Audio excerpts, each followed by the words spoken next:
What up, guys? Welcome to episode 55 of Fresh Off the Mats. Here with the Jiu-Jitsu Joes. Man, I don't know. Are you okay? Today was a day. Dude, You ever it's 12 o'clock.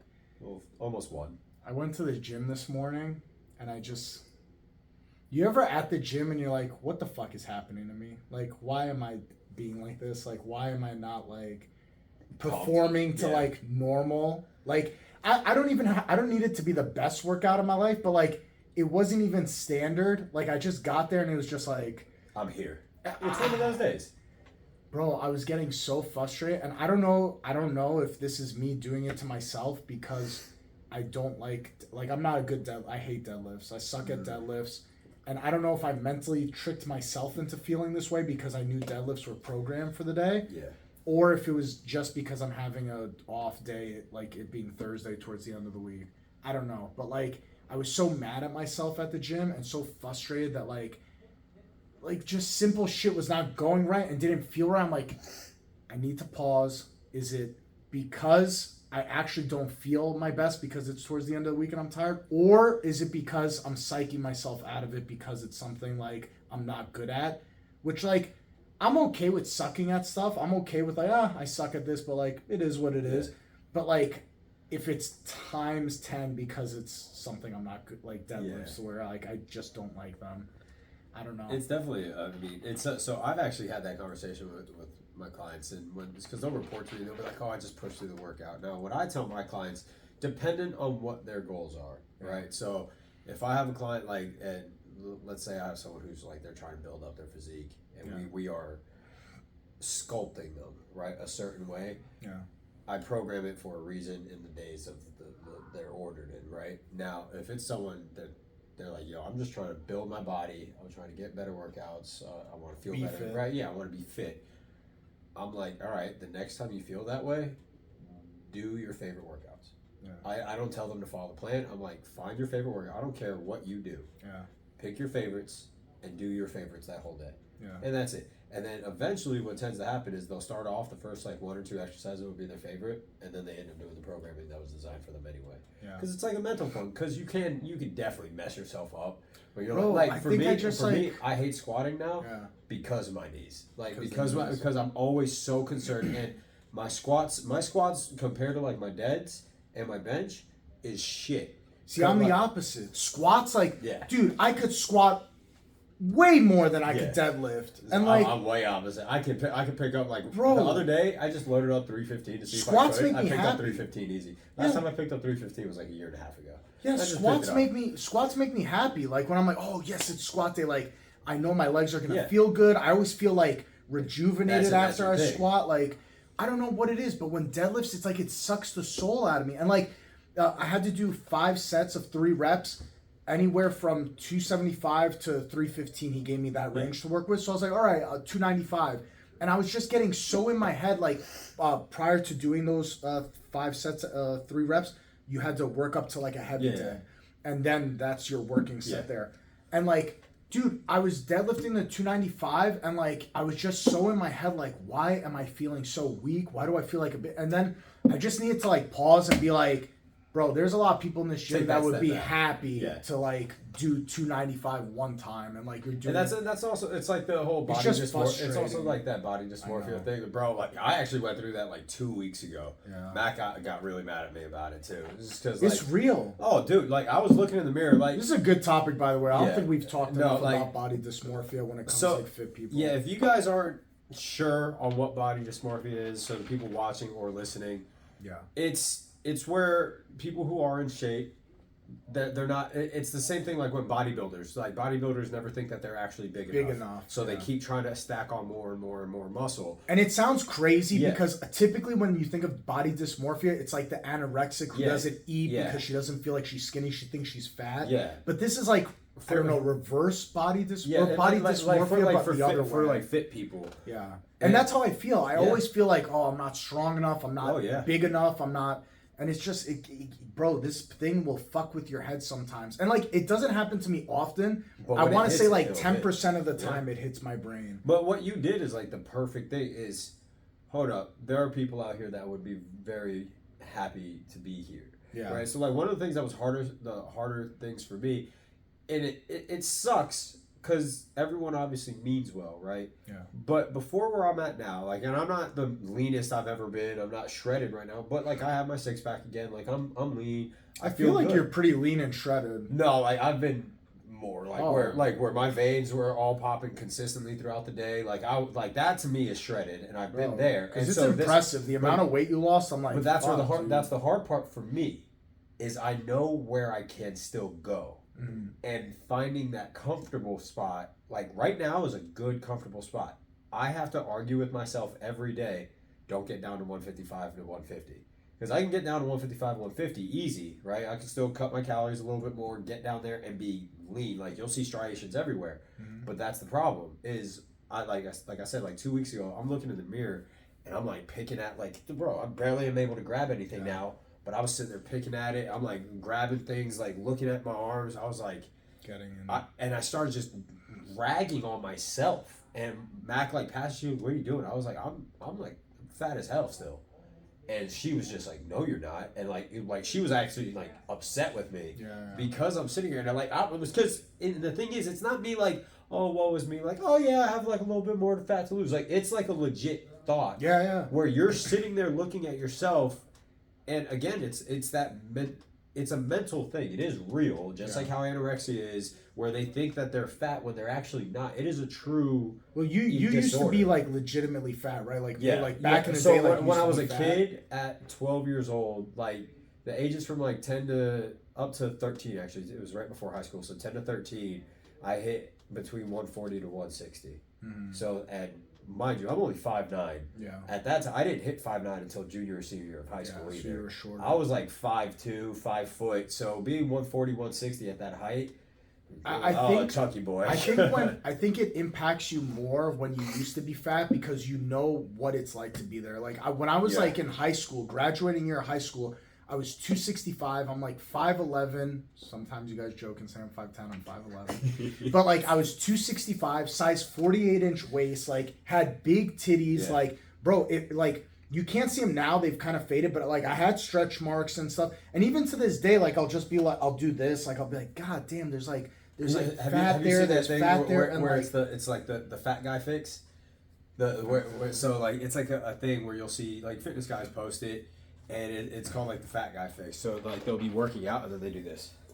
Mm-hmm. It's the fat guy fix. It's the high stomach, right? Yeah, it's like I catch myself doing it. I do too. Again, I wasn't 265, but I wasn't small either. So doing this was always a thing. I would try to make sure my shirt was fluffed fat. out. I was like obese. Yeah. I was like, dude, unhealthy. You should not in graduating 17 years old, you should not be 265 unless you're like a giant. And that's the thing, unless you're a giant. And that's what I actually was listening to a podcast. It's this doctor, it was about testosterone and like how men can boost their testosterone, which real quick on their podcast, the Art of Manliness, I think it's called, or something like that.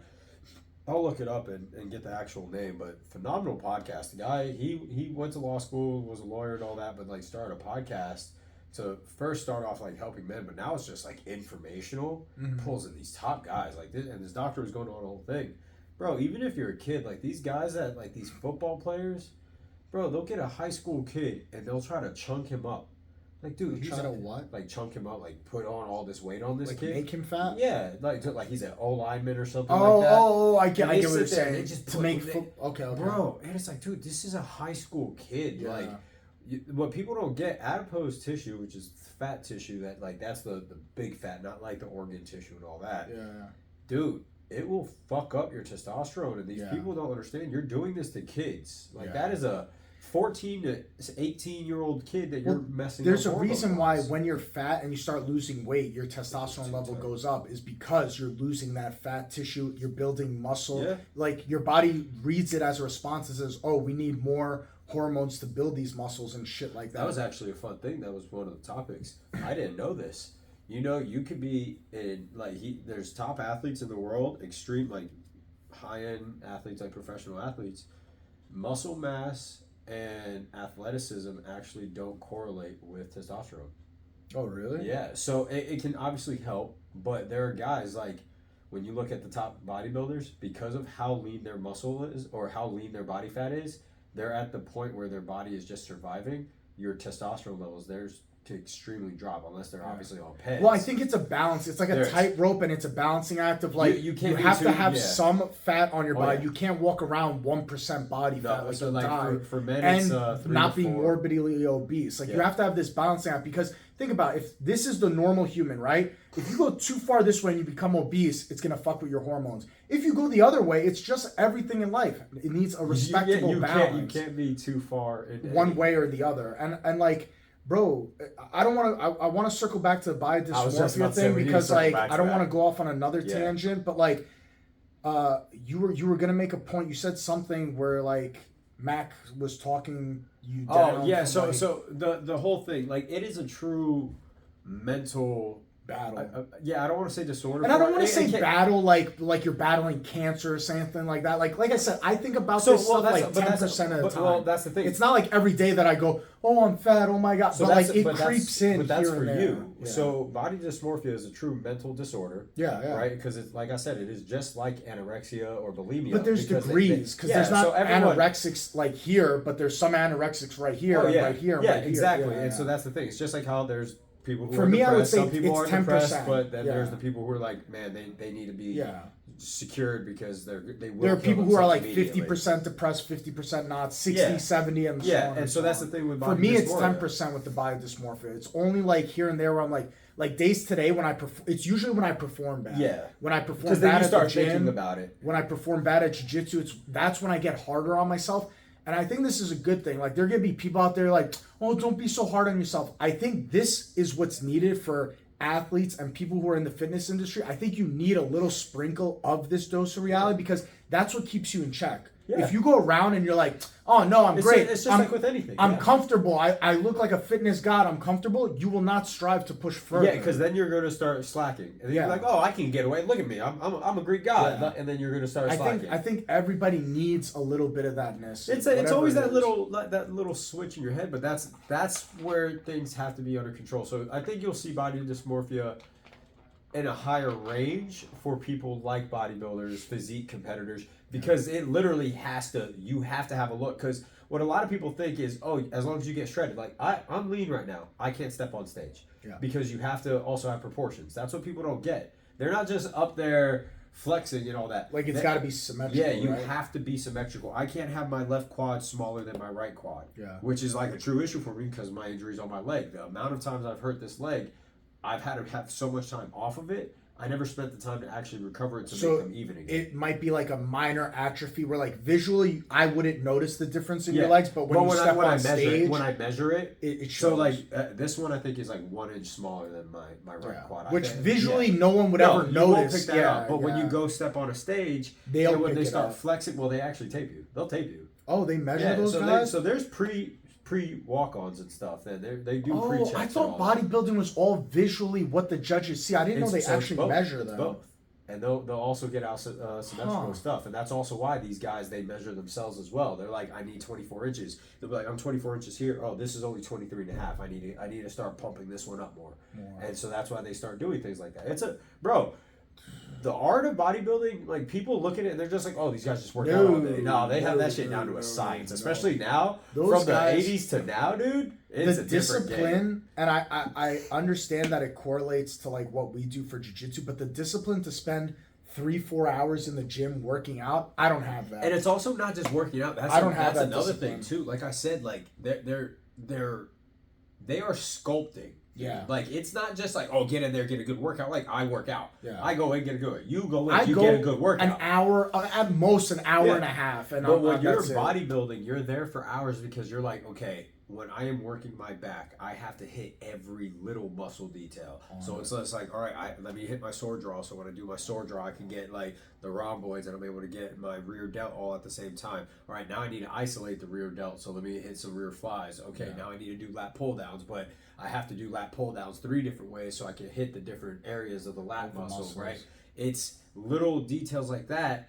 They're overloading, then they're also having to cause hypertrophy, but then they're in the off season, so they have to build up all the muscle, so they have to get fluffy in order to, dude, But they would look at us and be like, "You guys roll on the ground for 3-4 hours a day, like that's crazy." And that's the thing, and that's why it's like I respect all fitness fields. That's I do too. To have the discipline to do any of those things, dude, it takes a lot. This is why, like, when like fat people like talk shit about fit people, like, you ever seen that where fat people are like, "You're fit enough as it," like, you don't know what it's like to go through that shit. Anybody could sit 8 hours a day and not eat well. It's easy. That's the easy stuff. It's really easy to do. The challenging Trust me, stuff. Like I love doing it. That's the thing. I tell people this all the time. They're like, "Why do you work out so much?" Because I'm lazy.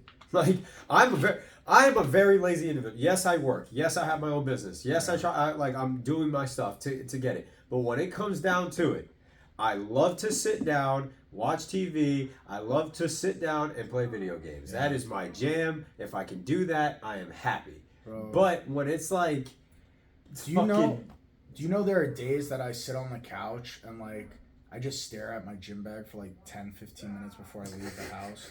Like, it's so tough. Like, people are like, "Oh, you work out every day in the morning. You work out every day in the morning." Bro, there are days where I'm like, fuck, I don't want to pick this bag up and go right now. Did you see my story the other night where I had to go on a walk? It was, and I think I didn't put the time on there. I should have put the time on it. I posted a story. It was like 11:30 at night. Yeah. You know how long it took me to get out of my house?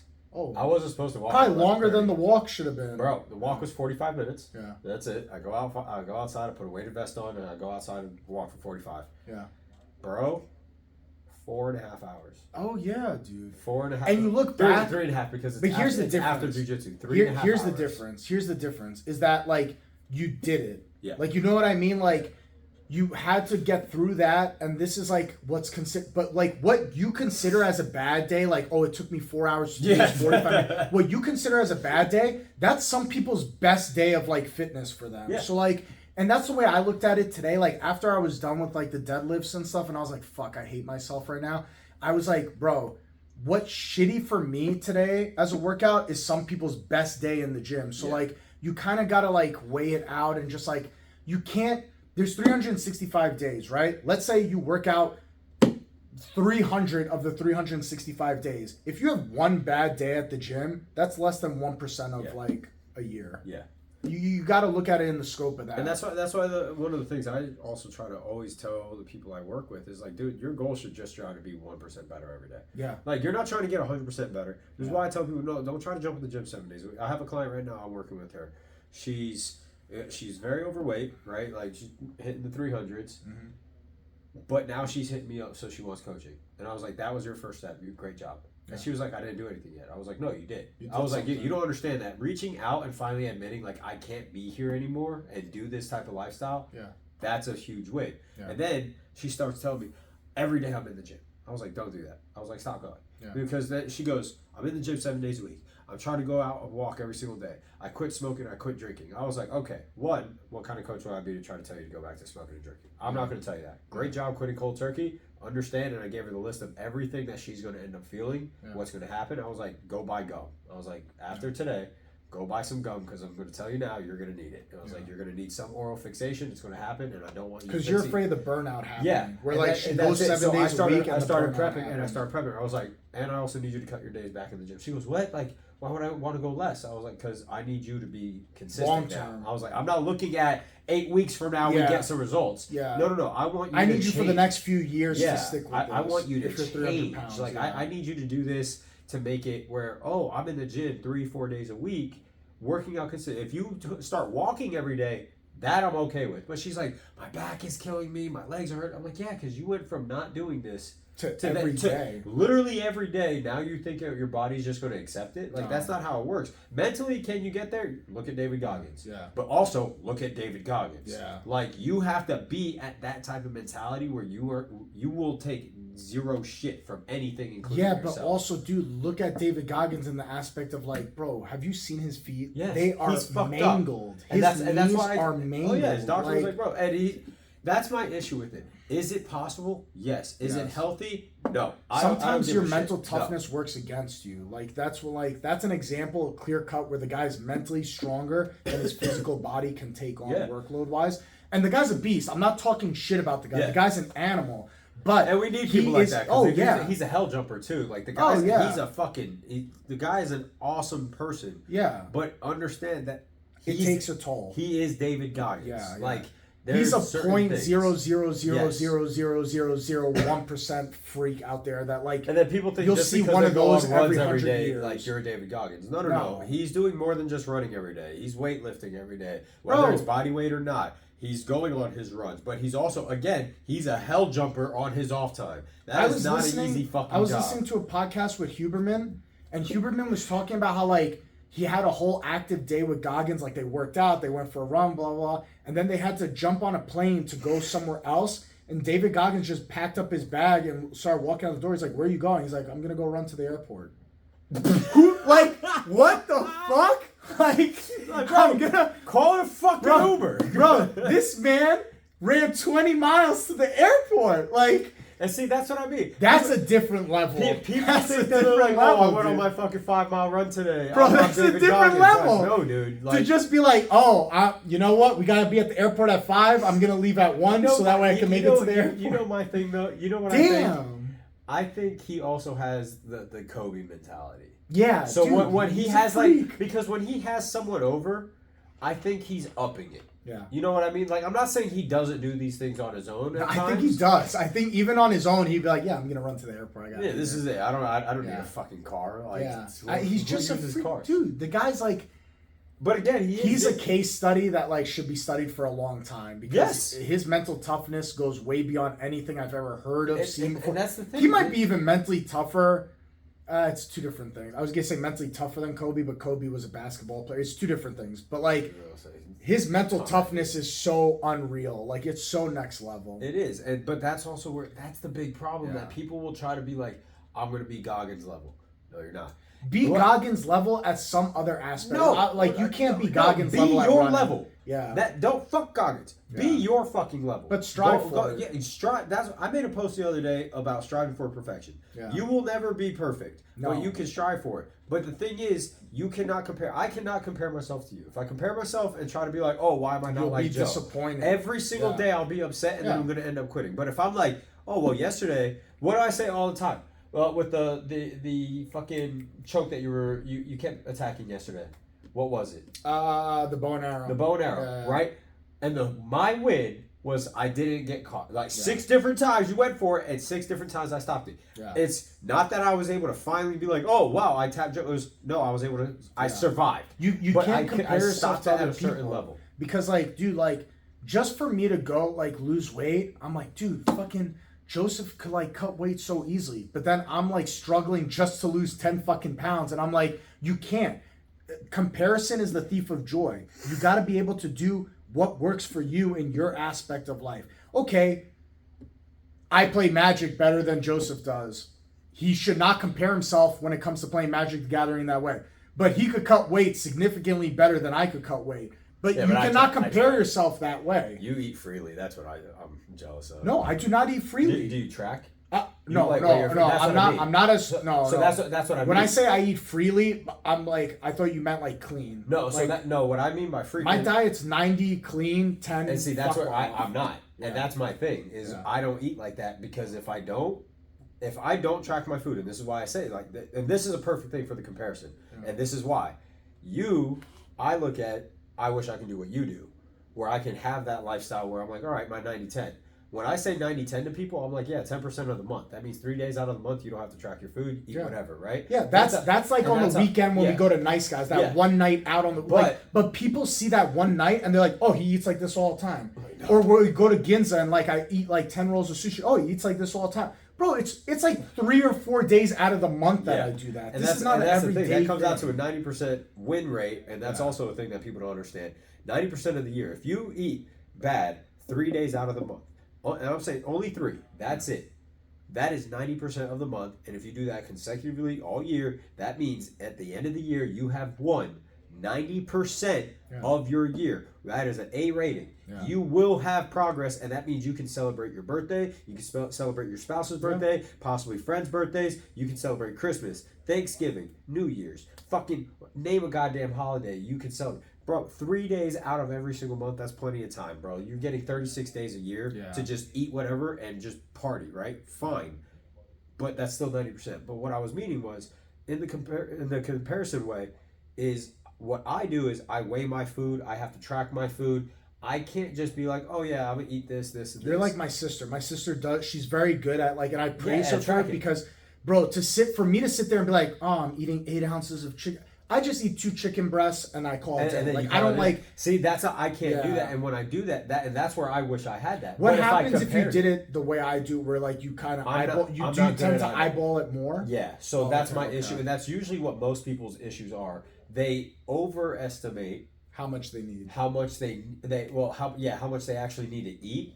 And they're underestimating how much they're actually eating. Okay. So what I mean by that is like when let's say, because no one's just going to sit down and have chicken. They're going to be like, oh, I'm going to get rice. Broccoli. They're going to get like rice and they're going to get like potatoes or something, right? That's what most people do. Yeah. And so when they look at the potatoes, they're like, oh yeah, that's about like a cup of potatoes. In reality, it's probably about 3 cups of potatoes. Oh, right. So instead of having like 100 grams of potatoes, they're probably having like 500. But they're thinking in their head, like, that's about 100 grams. Yeah. Right. So now you're way over. And they're like, oh yeah, that's about 8 ounces of chicken. Probably, like, you're probably getting maybe 6. Yeah. Like, and that's an issue because now you're under eating and protein, which is more valuable. So that's why for me, I don't like eyeballing. But that's why I am so direct on my macros, and that's what helps me lose weight. And that's why when I work with my clients, so maybe I'm kind of eyeballing because like when I buy it, I just divide it. So like I buy it and it comes with 4 chicken breasts in it, and I just go, oh, let's say it's, I don't know, like 20 ounces. Yeah. I go, oh, okay, I'm getting 10 ounces for one meal and 10 ounces for the other. Like, and so that's so I guess it's kind of that's why I say like what I told when I say eyeballing it, like if I get roasted potatoes in a package, I go, okay, this divided in half, so this is 1 days or 1 days. Like, you know what I mean? Like exactly. And so that's a way. That's a healthy way to eyeball it because it's accurate. And so the reason why I like tracking is because now I can actually like. There's some foods I can eyeball, right? My steak, but I buy a specific steak every time. Yeah. It comes in a 9-ounce packet. It's Maverick Steaks. It's from a certain farm, whatever. And when I buy those steaks, sorry, there's Fabio at the he's licking the glass. Gross. He licked the glass. That was disgusting. But when I buy it, right? When I buy it, it comes out to 250 grams, give or take some. Oh my God, he's going to say something. But when you order the steak, like, you know how much you're getting out of it. Yes. So like from now on, I'm really bad at things like this. I give you a lot of credit right now. I can't do this. I'm just not looking. I know I can't do it because he's right here in my eyesight, dude. He's moving really slow off camera, and it's throwing me off so bad. I'm sorry. What are you? You want to say hi? Come here, say hi. No. Come say hi. No, come say hi. That's how you get it. So you eyeball your steak. Yeah. Anyway, sorry about that. What the 9-ounce steak comes out to about 250 grams, right? Give or take some percentages, but it can range anywhere from like 235 all the way up to 265. Like that's the range. Which, if people didn't know, the FDA allows a 20% give or take on everything. Yeah, because it can't be accurate for everybody. On a 110-pound girl eating steak versus me eating steak is giving you two different numbers. I mean, so like the nutrition, like the numbers. Yeah, but I don't go by that because they also say like carbohydrates should be at the freaking most important part of the pyramid. Like, stupid people. Come on, dude. Dude, I saw a post. Wasn't it something like Lucky Charms is like approved by the FDA? Come on, dude. I just had that conversation with someone. Did you hear that Japan stopped taking certain things from us because they have carcinogenic compounds in them, and they have things that we approve that we allow the consumer as an American to eat. Like Europe does the same thing. Yeah, Europe. Bro, you can't get 40% of what's in a supermarket here overseas. Yeah, because of that. And we're just like, whatever the FDA says must be correct. So I'm a puppet. Yeah, fuck them. I don't. Morons. They're retarded. Come on. My wife is in Italy, and I didn't know this, but so we're spoiled here. I will say that because I get a fruit cup. Like a fruit bowl, it has like pineapple, mango, blueberries, raspberries, and strawberries in it, right? Okay. Big fruit cup. I love it. It's something I try to eat every day. Which is also funny because I had someone try to tell me to stop eating fruit every day. And I was like, you fucking... And great, look at me, look at them. I was like, I'm going to eat my fruit every day. You keep going, doing what you're doing because obviously it's working for me. But they don't have pineapple over there right now. They don't have pineapple in Italy? No pineapple because it's not in season. Yeah, that's the correct way. that blew me away though, because I was like, "What?" I was like, "That doesn't blow me away because that's the correct thing." They tell me no farmer can figure out how to plant a fucking pineapple. It's about the season of what we do here is like this is the plot of land, right? Yeah. This is the soil. We put blueberries in here. Then once that's done, we put potatoes in there, and then we do this, and then we do that. Shouldn't be done that way. Why? It should be in season, so that way you don't fuck up the soil. The nutrients in the soil get fucked up over time. Oh, they do? Yes, dude. It should be a season where like, hey, this soil is good for pineapple from April to August, and then after that, there's no pineapples could be here because they won't grow properly. We would have to do chemicals in order to make it grow properly. That's an important thing. That seasons are important, dude. I'm gonna keep eating my fruit out of season, but that shit blew me away when she told me that. Because you fuck up the soil over time. I forgot what they call it. It's something where if you overuse the soil too much, you kill all the nutrients in there. Yeah, and you have to chemically enhance it in order for you to grow shit in it. Fuck. You're not supposed to fuck with the soil too much. There's a reason why there's seasons for certain fruits and stuff like that. That's cool. Yeah. That's why we don't grow like you have to get avocados from like Mexico and California because our soil can't handle it here. But if we chemically intervened, then maybe you could grow them here. Damn.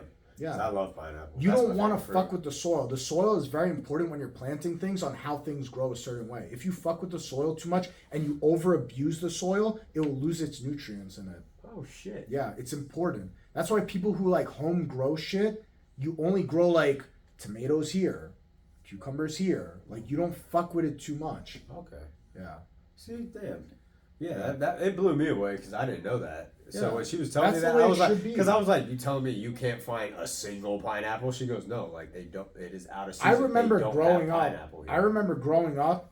They would say things like, "Oh, strawberries just aren't in season right now." Yeah, my wife tried to say that to me the other day, and then I just went to another store and I found it, and I was like, "Look, you can find." She goes, "That's weird because they're not in season." I was like, "We have import."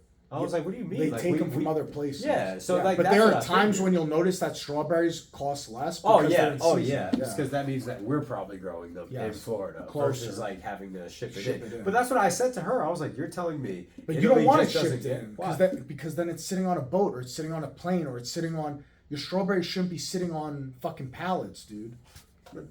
They sit in a box all day. I know, but the less time they spend in travel, the better. I mean, that's like anything farm fresh. Yeah. Like I try to get farm fresh eggs and all that. Like I do try to buy farm fresh on everything, but when it comes to my Trust fruit, me, like, you don't want your chicken meat coming from China where it sits on a boat. You also don't want it being abused, so that's because also you don't realize if on that boat that they're keeping it frozen long term.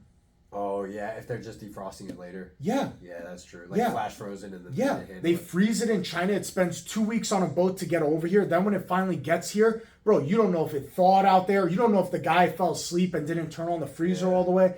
Bro, like it gets very shady the longer your food from the time that it's picked or killed to the time you eat it. I would love to be able to grow my own stuff. That'd be dope. Yeah. The problem is this is also a science in a lot of ways because you got to water things a proper way. You got to sprinkle this kind of growth in the soil. I had snake plants, and my mom got on me.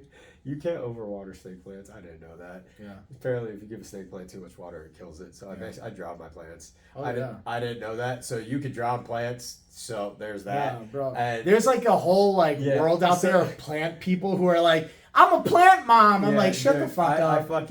Just water your fucking plants. I used to spray it. And then one day it looked really dry, so I was like, I'll spray it more. No, I just dumped the water. And my mom came over and she looked at the plant. She goes, "What happened to your plant?" I was like, "I don't know. I gave it water. I just kind of dumped it in." She goes, "You don't do that to a snake." She goes, "You can't kill snake plants. Like apparently it's a really hard plant to kill." And I was like, "I gave it water." And she was like, "You can't just give it the whole bottle." And I was like, it looked really thirsty. Like the thing was like sagging and then the soil was dry. So I was like, all right, there you go, buddy. Fucking soaked it all up. And then a day later, it was just blah. And I was like, damn it. The plant got body dysmorphia. Yeah, I fucking killed it. Like how we came full circle there. Yeah. Guys, make sure you like, share, and subscribe. Love yourselves, man. Yeah, don't get too hard on yourselves. Everybody has bad days. Boy. And then when you do get hard on yourself, I can finish you off. Finish you off? Yeah. Ugh. Some people will get it.